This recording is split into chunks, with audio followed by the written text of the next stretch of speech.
Super 30 செய்திகளை பார்க்கலாம். தமிழ்நாட்டில் ஸ்டார்ட் அப் நிறுவனங்களின் எண்ணிக்கை 8416ஆக அதிகரித்துள்ளது.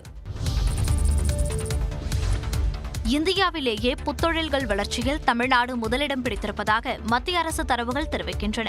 இது தொடர்பாக மாநில அரசு வெளியிட்டுள்ள அறிக்கையில், தமிழ்நாட்டில் கடந்த 3 ஆண்டுகளில் மட்டும் 6384 புத்தாக்க தொழில்கள் உருவாக்கப்பட்டுள்ளதாக கூறப்பட்டுள்ளது.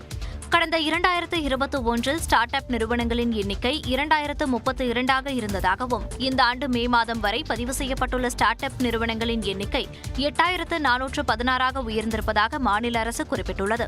இதேபோல் தமிழ்நாட்டில் 2021இல் மகளிர் இயக்கி வந்த ஸ்டார்ட் அப் நிறுவனங்களின் எண்ணிக்கை 966ஆக இருந்ததாகவும், இந்த எண்ணிக்கை தற்போது 3163ஆக உயர்ந்துள்ளதாகவும் மாநில அரசு பெருமிதம் தெரிவித்துள்ளது. தமிழ்நாடு புத்தொழில் மற்றும் புத்தாக்க கொள்கை, புத்தொழில் ஆதார நிதி, வழிகாட்டி மென்பொருள் உள்ளிட்ட முன்னெடுப்புகளை மாநில அரசு செய்திருப்பதாகவும் பட்டியலிடப்பட்டுள்ளது. கோடை விடுமுறையில் எந்த வகை பள்ளியும் சிறப்பு வகுப்புகளை நடத்தக்கூடாது என்று பள்ளிக்கல்வித்துறை இயக்குநர் உத்தரவிட்டுள்ளார். தமிழ்நாட்டில் பள்ளிகளுக்கு கோடை விடுமுறை அளிக்கப்பட்டுள்ளது. இந்த விடுமுறை நாட்களிலும் சில பள்ளிகள் சிறப்பு வகுப்புகள் நடத்துவதாக பள்ளிக்கல்வித்துறைக்கு தொடர் புகார்கள் வந்தன. புகார்களை அடுத்து பள்ளிக்கல்வி இயக்குநர் அறிவொளி அனைத்து மாவட்ட முதன்மை கல்வி அலுவலர்களுக்கும் சுற்றறிக்கை ஒன்றை அனுப்பியுள்ளார். அதில் கோடை விடுமுறையில் எந்த பள்ளிகளும் சிறப்பு வகுப்புகளை நடத்தக்கூடாது என்று எச்சரிக்கை விடுக்கப்பட்டுள்ளது. விதிகளை மீறி சிறப்பு வகுப்புகள் நடத்தப்பட்டால் தொடர்புடைய பள்ளிகள் மீது நடவடிக்கை எடுக்கப்படும் என்றும் அறிவொளி எச்சரித்துள்ளார்.